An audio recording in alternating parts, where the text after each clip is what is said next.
as well as Rika and Clay from Metabob, and I'll just allow them to introduce themselves, and yeah, we'll get into it. So you guys have the reins. We're all too nice. Hello, everybody. Nice to meet you all. My name is Clay from Metabob. I guess I'm the content director, I suppose. And I won't intro us because obviously there's a bit of a presentation that will be given by my colleague Axel here. But I work with Rika and Axel closely.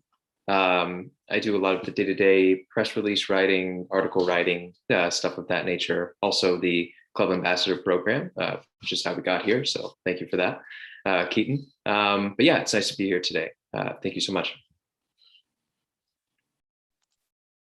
Yeah, hello everyone. My name is Rika. I am also I'm a growth manager at Metabob, and then I'm in contact with mainly Ricky and Keaton here. Ricky's not here, but yeah.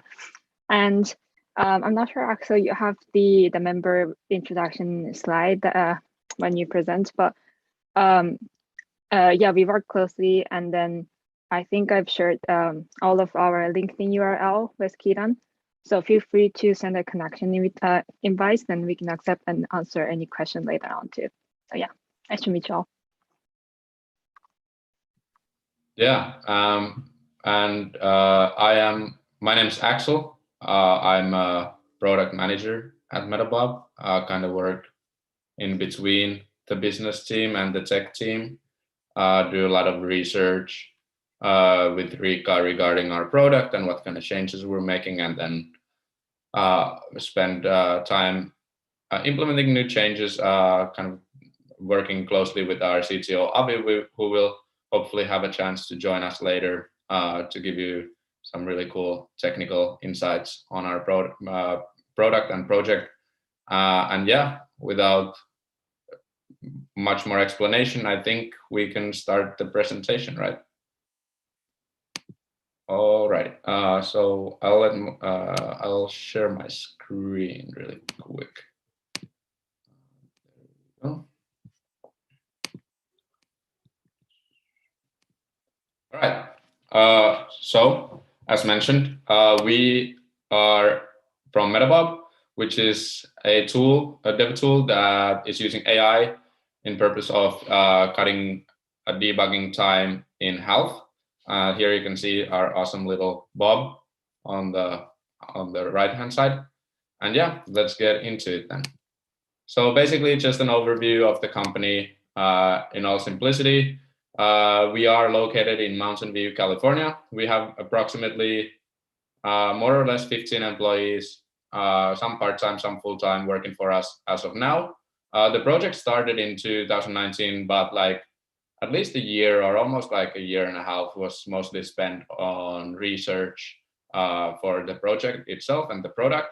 And kind of the project originally started in NEC Lab, which is like an NECX is a huge technology company which has like a lab here in Silicon Valley.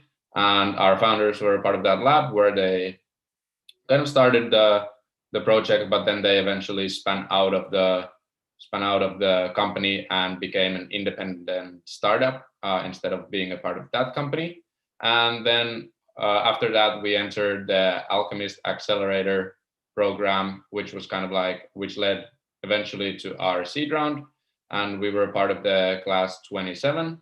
After that, we took part in the NetApp Accelerator program, cohort 8, which was kind of like another startup thing where there were a few startups that got picked into the product, and we were actually honored to win the prize of being the most innovative product of that cohort.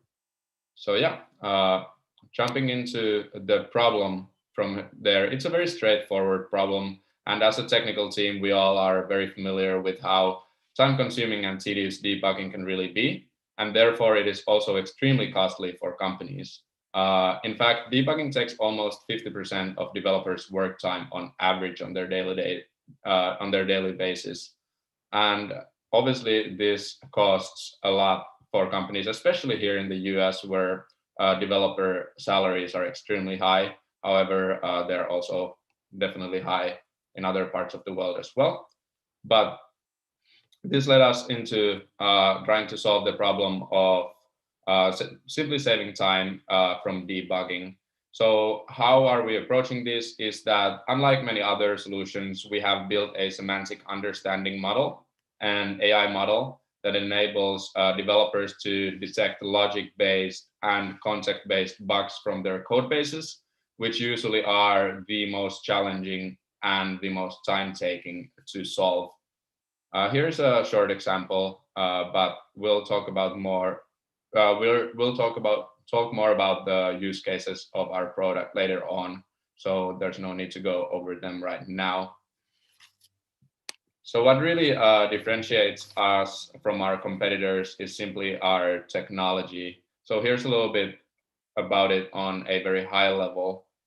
So we have developed, as I mentioned, a semantic understanding model, which is mainly trained on high quality open source repositories, along with some company SOPs, datasets from Reddit, Stack Overflow, as well as company design standards, program analysis, and even manual review historical results. This all enables our AI agent, which for specifically, we use a model called Graph Attention Network that enables it to learn best programming practices from the previously mentioned datasets, and then also to create ready-to-use code snippets to really fully automate the process of debugging. Then on top of this training data, we also learn from user interaction, and we've reached the accuracy of 72% for detecting bugs with a false positive rate 4.3 and achieved 10 times productivity by saving manual review costs. However, all these statistics are improving as our AI agent continues learning through interaction and updating through our training data overall. So next, just a little bit about the landscape and the space overall that we operate in. So here in the space, still most tools are rule-based. So all the AI tools, which are pretty much above this line, are fairly new, as the research has in the field has developed and is continuously developing on a rapid speed. As we all know, AI is kind of a buzzword right now in the world, and there are many new applications every day that it's used for. So what really differentiates us and the other tools from each other is not necessarily the AI, but it's also like the use cases of each tool. So most of the other tools are actually heavily focused on security, or in like Amazon Code Guru's case, they're mostly focused on AWS best practices. But then our primary focus is actually on issues that data scientists face in the AI and ML applications. So here you can see like our competitive charts with something how we differentiate ourselves and how strong our AI is and where we want to be in this space as well. Then, as we all know, there are a lot of conventional non-AI tools for debugging already, and I'm sure most of you guys are very aware of these tools as well, or at least some of them. And the thing with these tools is that most of them can only detect problems local to a single line of code. And these tools are usually linters and other local rule-based tools. They are usually open source tools, mainly IDE integrated, and they have a preset list of anti-patterns that they can detect.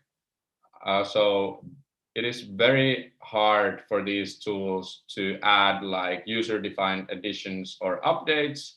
And these are not necessarily always focused on actual bugs or problems, but rather mostly like syntax or style errors that can be raised from like a local line of code.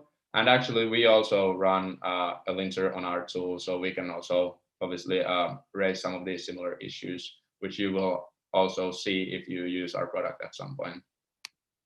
Then to the differentiator, as I previously a little bit mentioned there. So the conventional solutions are really rule-based static analysis tools that can detect problems that are local to a single line of code.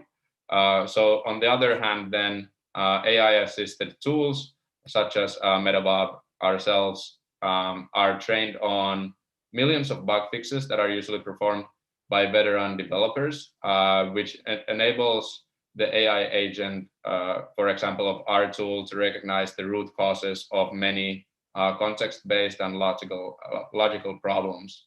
And then this eventually allows us to modify the code base to resolve problems and generate ready-to-use code snippets for the user by leveraging the existing software architecture. And this is also the reason why when we analyze code bases, we always analyze the whole code base instead of focusing on a single line of code like the conventional solutions do. Then here are some of our use cases. To simply go over them, as I mentioned, our target market is mostly data scientists on the AI ML application. So regular use cases for us are like memory and time inefficient processes, internal API mismatches, then NumPy, Pandas, Kikit, data type errors. All of these three are very popular libraries used in the AI ML data science space. Then also like issues implementing web service frameworks, platform-specific problems, deadlock problems, concurrency issues, problems managing user data, and then also resource leaks. Here are more in depth a couple of use cases that we have tested our product on. So just to pick one of them, for example, let's say that the training data is being overrepresented in certain batches. The cause for this problem was originally that the threaded data generator was referring to a shared memory object that isn't released explicitly. So this is a concurrency type of issue raised from like module misuse on Pandas library. And normally it took people like 3 hours to debug this problem.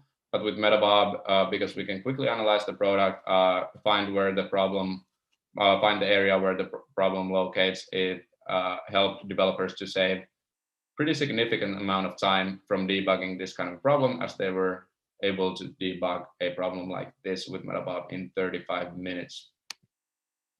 This is in all a very short presentation, but you can check us out in GitHub, Bitbucket, and GitLab.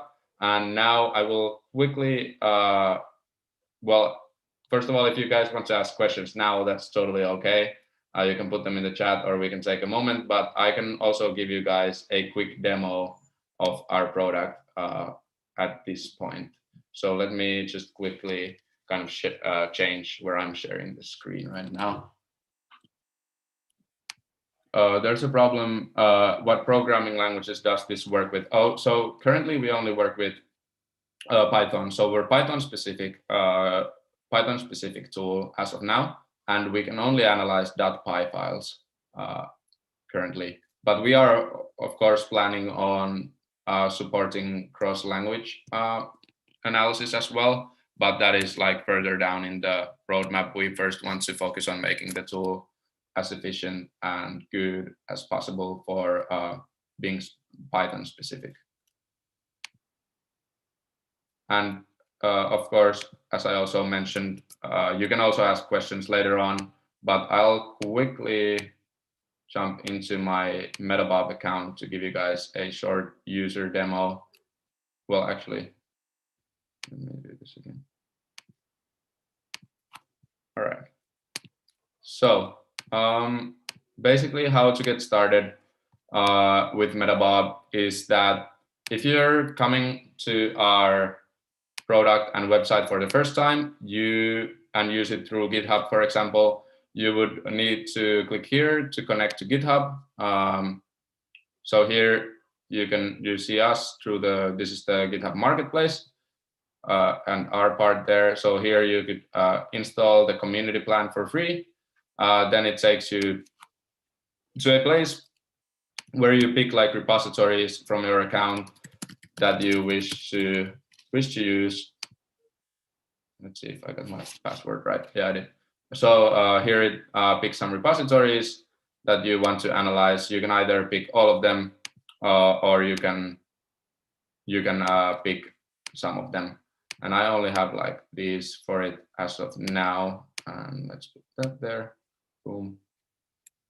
And then it takes you here. And then later on, you can just come back to our web page, press login, and it takes you straight back to the repository. So here we have a dashboard. We have a little bit of a bug here, so there's not that much information transferred to it right now. So this is like a new feature that we launched last week, and we are currently working on solving a couple issues here. But without further ado, let's open up this project to see what Metabob found from here. So the user interface looks like this when you first log in. So here on the left-hand side, you can see that it found quite a bit of problems from this one. So there's in total 74 problems that it found from this code base. Here you can jump from a problem to another just to kind of go through the code base. Another type of view that people sometimes prefer to do is the tree view. And here you can also find the problems that you might want to jump onto, as they are highlighted with a red text, or in this case that you need to open up a directory here. It is with this red arrow, and that communicates, or is supposed to communicate, that there is a problem located here. So for example, here on the setState function.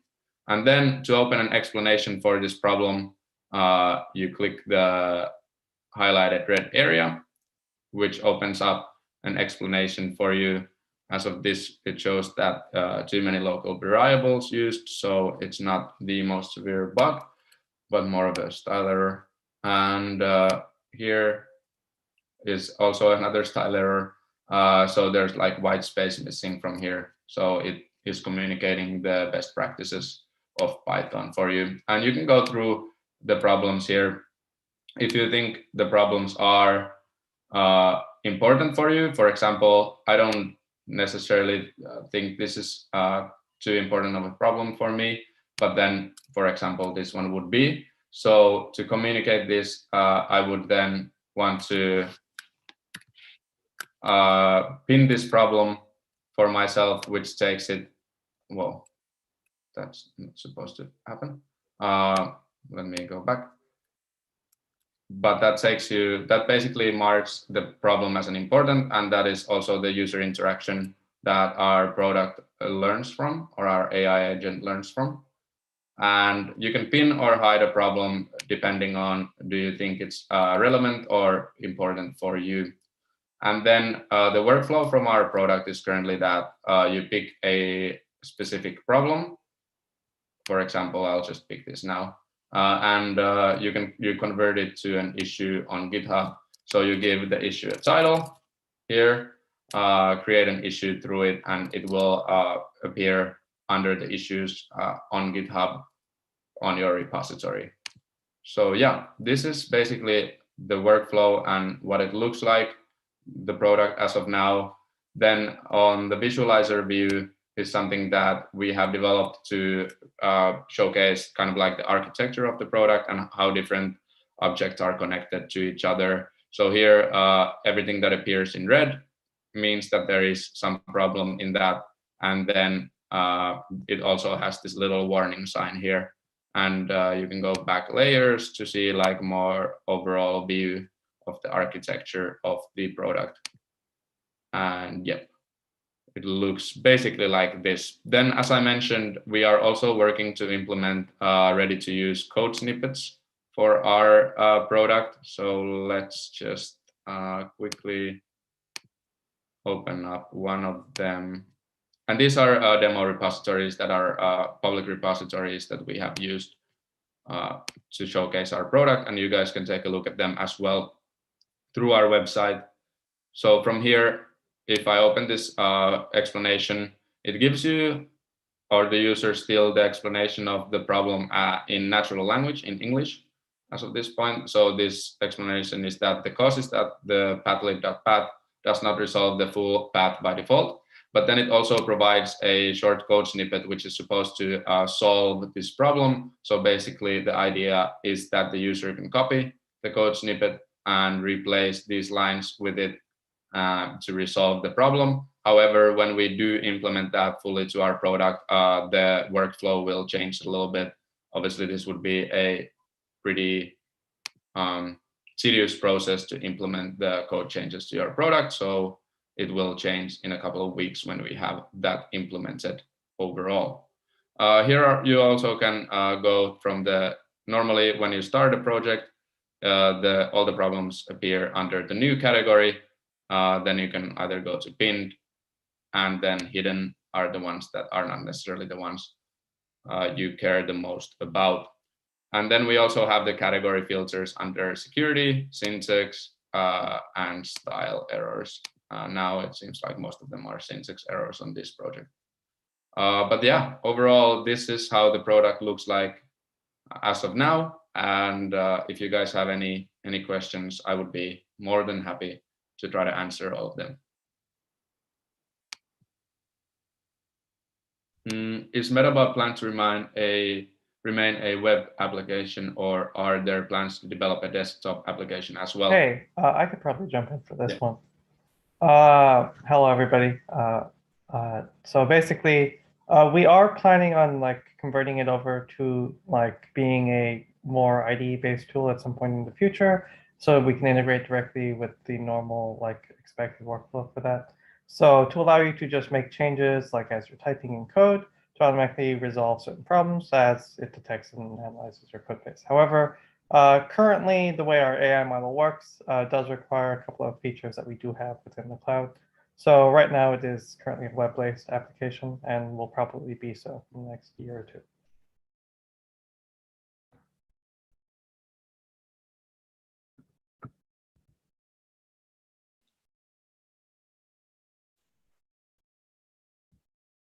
Yeah, and if there is any other questions, Avi did join us as of now, so he's definitely very capable of answering those. This is Avi, everybody. Say hi. Hey. Hello. I assume that Axel talked about me at some point. I am the CTO of the company. Sorry for being like a couple minutes late, but there's a lot of meetings. So basically, I think we can also talk a bit more about the technical aspects of it, if that's something that we're all interested in hearing about. If not, we can just answer like some of the Q&A as well. Either is fine. I would personally be interested in the technical. Yeah, definitely. Someone that's, actually in an AI class themselves right now, something that's very, I'm curious about. Yeah, there seems to be one question as well from Noah in the chat. Avi, if you want to. Yeah, so the question is, are there cases or situations where solutions created by Metabob end up creating more errors? If so, how do we resolve this problem? Naturally, because we are using like AI to generate code to a certain degree, this is a potential occurrence. What we do guarantee, at least with the code recommendations that we are generating, is that they will be syntactically complete, so you won't have any like interpreter time issues. When the code is actually being run, there is going to be a chance that some unexpected behavior might occur. However, we do check it against like the common patterns that we are capable of detecting as well. So we do try and minimize this occurrence as much as possible. And so far in our testing, this hasn't proven to be a significant problem. I was curious on how you guys handle like Python updates, like moving from 8.0 to 9 or 9 to 10. That's actually not that large of a deal. So I can also talk a bit about our process overall.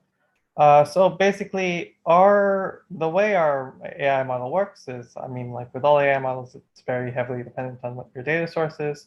And as I'm fairly certain Axel mentioned, most of our data is from open source repositories that have been like either been maintained for a long time and have like a very robust code history, or newer projects that are just starting up, but that we are keeping track of their development progress overall.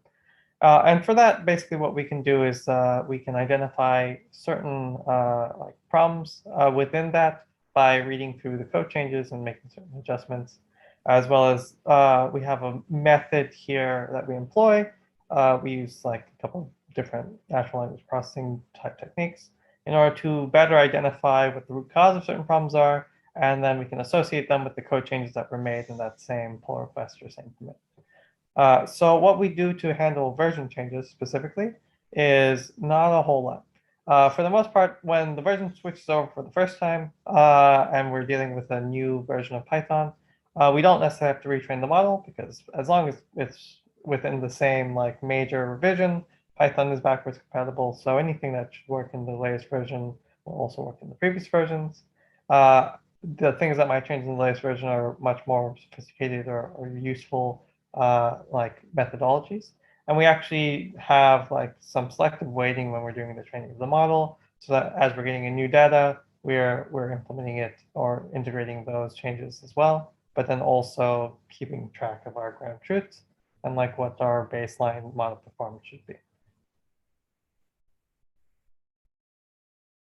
All right, so to just continue on a little bit, I will probably finish this slide and we can stop a second, but basically, like normally when you're doing the data collection, it's a very like time-intensive process, especially in our specific domain. I don't know if you, or I'm certain you all have been on GitHub and have seen commits and made commits yourself, and you know that those messages are always of the highest quality and always tell everyone exactly what was changed and why the reason was. So what we have to do is actually clean out a lot of these and make sure that we are like ensuring that most of the more relevant messages like thanks or a fixed thing are kind of removed, and that we try and aggregate these under the specific pull request headers and like learn from specific elements in here which items are most relevant. And when we get like a strong signal about, yes, this code change was made to fix this problem, these are the reasons why it was changed, we can start using those as our like actual input data. Otherwise, the overall data set would be too noisy. Normally, this requires quite a bit of like manual labeling effort. So you get like a bunch of people in a room, you lock them in there, and then you say, hey, you better tell me what all these code changes are, or else you're not getting out. And while that works for a little bit of time, eventually people start wanting to like break down the doors, and you start going through locks. It's very expensive. So we actually started training a model itself to do this, and that's kind of why we're using an LDA-based topic modeling system to like implement the SAM solution.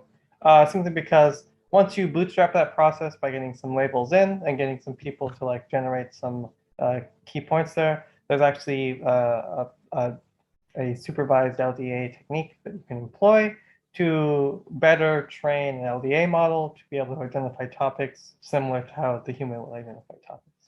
And this really allows us to scale our data collection up considerably, as well as like automatically clean and parse our incoming data, especially as we're getting in new data from both like the repositories that we're constantly looking for, as well as we train a little bit based off of user interaction.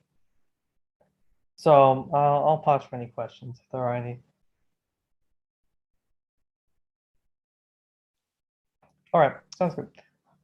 So then after we do that, that's still all the pre-processing. Once we have done that, or as we're doing that, we're generating a fairly large like data set of just verified code changes, their reasons, and what kind of categories they fall under, essentially. And what we're doing is we're training our bug detection model to identify these patterns within the source code itself. We use a technique called a graph attention network for that. It's a graph-based neural network. The only thing that's special here about that is that the input features are actually a connected 2D graph of nodes with edges. And because of this, we can also embed syntactic information about how the code base is connected, as well as semantic information about what each node does and how it's connected to the overall like goal of the project by looking through the natural language components of it as well. So this really bridges the gap between the like heavily semantically coded like normal sequence to sequence transformers or other like code analysis tools so far that really only look at the natural language components, and the rule-based linters or other like rule-based systems that look only really at the semantic and syntactic components. And we can sort of merge those two halves together and find newer, more intricate patterns that span the code base, because this is not something that's just dependent to a single file, but we can resolve dependencies from other modules that you may have written, or even references to external third-party modules as well. And because of this, we can find these more complex problems that have multiple different sources that all need to be like co-occurring together.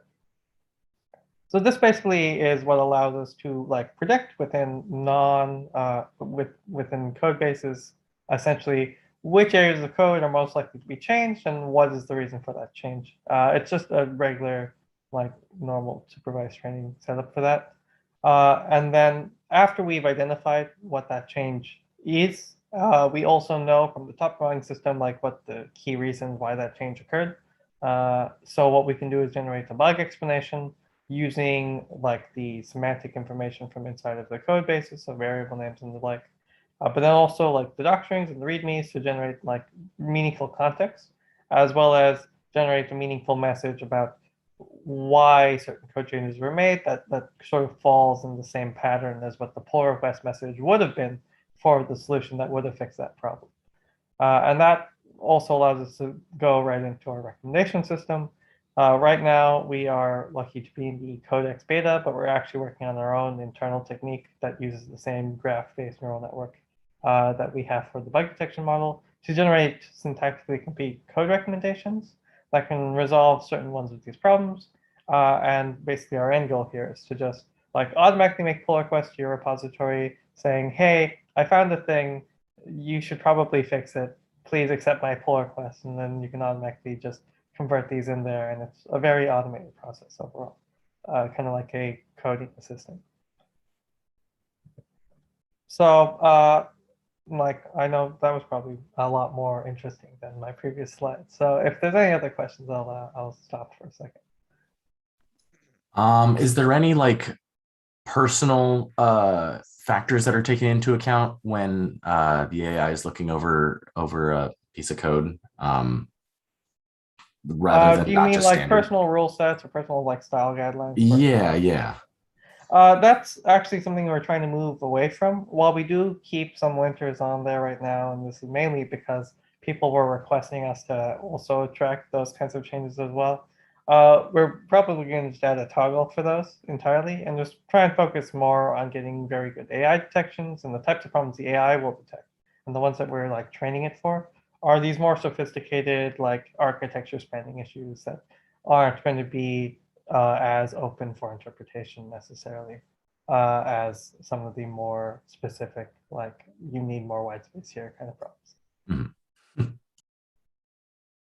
Question for me is that in regards to this AI model, so like what is it fundamentally like come down to, like what is like the type of neural network used with this model that you guys created? Yeah, so we're using a graph attention network. It's a fairly new technique. It was like created in 2016, but most of the actual like implementation research for like putting it into effect started happening in 2019. It was made by a guy named Pitar Vilichek. Yeah, so it's actually a pretty interesting paper. What it does is it sort of allows you to do like, we're using it for classification essentially. So what it does is let you like traverse through a 2D graph of just nodes with edges that connect those nodes. And you can set essentially in that graph like different weights for all of the items, and it can go through and identify certain sequences or certain patterns of nodes that heavily correspond to certain types of things. In like his demo or in the paper that it was created in, they were doing like classification of like papers to see which papers are most likely to be like referenced by other papers. And that sort of segmentation allows you to like learn from both the spatial information about how something is related to its adjacent items, and even items that are further away, as well as learn from the actual features of the item itself. So that's very relevant for code because it's both of those things.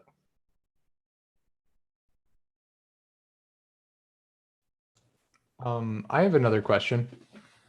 So, I guess like my question would be is how does it avoid potential risks? Like I know GitHub Copilot ran into a risk before where code recommendations it made were just straight up copy and paste from like Quake code. That was an infamous case with it. And I guess so how does the AI model for Metabob, does it ever run into the issues of where it's just kind of regurgitating solutions that might ruin proprietary for certain code? Or is that kind of something that's avoided altogether? So there's two answers to that. There's what we're currently implementing, and that's from the Codex beta that we're going to be doing is for some of the more simple problems that we have identified. They're going to probably encounter the same problem that GitHub Copilot does because it's the same underlying model, essentially. The problem there is mostly due to the fact of like how the sequence-to-sequence models work in terms of their code generation style. They're really just looking for similar sequential patterns, right? So when they're doing the generation, if they see something that's like looks kind of like Quake code, they'll complete the rest of the Quake code because they already know what the Quake code looks like. What we're going to be doing for our recommendation implementation, but it's a little bit of a longer road. And we do want to sort of test the UX flow before we just go forward all the way to implementing it. But what we are doing is we are generating not the code itself, but rather the structure of the code. So the abstract syntax tree changes that would need to be made. And then from there, we are going to be filling in essentially items from your own code base as opposed to items from external code bases. So that helps avoid that problem altogether because we're only going to be inserting in code that's like using variable names or referencing items that have already been referenced in your own code base, as opposed to generating completely new code that will kind of match your code base. All right, thank you.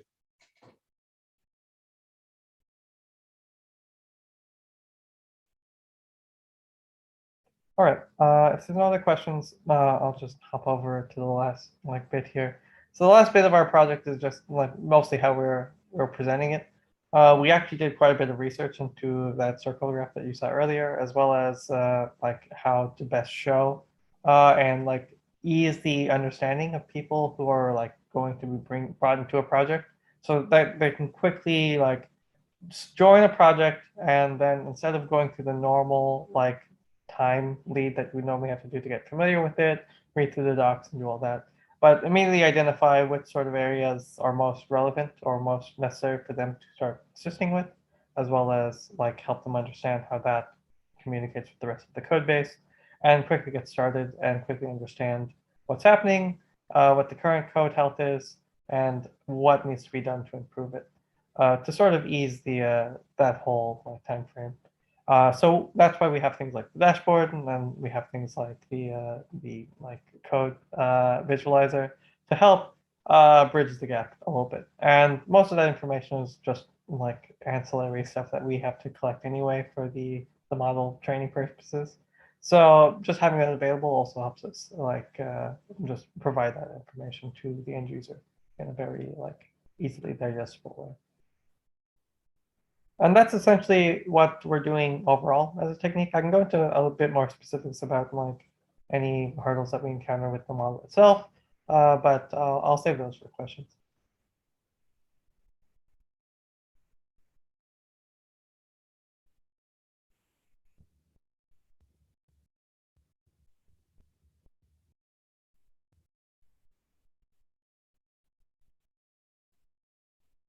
All right. If not, usually the next step that I do here is go through a demo, but since we've already done that, we are essentially it's been very good to be on, and thank you for having us. I don't know if I should wait a little bit longer for some questions or not, but if not, it's definitely been a very enjoyable thing, and we're very grateful. Yeah, thank you guys. for having us today. Yeah, thank you as well for showing off this sort of tool. I think it's something that's pretty unique. I mean, from my personal standpoint, never really seen something like this. Someone like an AI student myself, like this is like a pretty cool use case. So it's sort of like exposing me to like cool use cases of AI. I'm pretty sure our members will probably like this as well. I know in my experience, like when it comes to like debugging code, that's like half of the battle in like a development of a project, right? So if this sorts of relieves the stress of it, well, I'm all for it. And I'm pretty sure a lot of our members will be as well. And I think Metabob is interested in some sort of feedback that they would appreciate for using this product. So therefore, I'm actually going to put some links in the chat to sort of for the purpose of testing this tool and giving feedback to Metabob because like I said, they'll probably appreciate it for like training purposes and just overall reception of it. So yeah.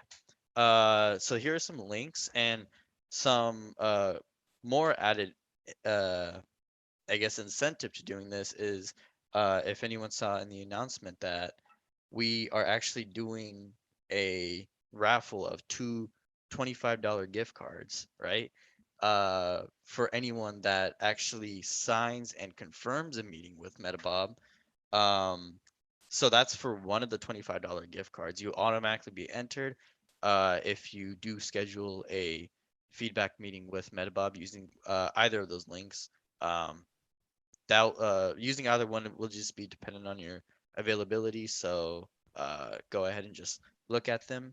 And then the other $25 gift card will be raffled to a paid CSS member. So there's two chances, but the paid member has another incentive um, for scheduling a meeting. So if, like I said, anyone interested in testing this out, go ahead and do that by filling out the links that I posted. And like I said, you'll also be entered in for a $25 gift card. But yeah, there's my spiel on that. Any more further questions from our members that they have about Metabob? Also, if you want to contact us through LinkedIn instead of booking a time through those links, it's also very, very doable just to play it by ear over LinkedIn. So feel free to do that as well. Yep, and I posted their LinkedIn's again, so if anyone would like to connect with them, feel free to do so. Yeah, thank you. And then if you don't see any available slots that you'd like to have a feedback meeting with either Axel or myself, then just let us know. Then we can make some other times open for sure. So yeah, just let us know. All right then. Well, if there are no further questions, Pratt, anything else that we should be discussing? I think we should be good. Yeah, I think we're fine. But yeah, I guess without thank you guys for everyone for coming to our meeting. Hopefully you enjoyed this presentation that Metabob gave. Once again, thanks to all the Metabob members, Avi, Clay, Axel, and Rika for coming out and demonstrating this. Really appreciate it. I know probably a lot of our members appreciate this as well. And then I would also like to thank all of our members for coming out to our meetings. We won't be having a meeting next week, right? Because Thanksgiving break. So hope all of our members have a great Thanksgiving break. And yeah, thank you for the presentation again, Metabob. And we'll catch our members in the next meeting. Remember, stay posted with all of our updates will be on Discord, on Facebook, so make sure you guys are keeping up and following up with those announcements. And yeah, once again, just thank you guys again for attending. We'll Yeah. catch you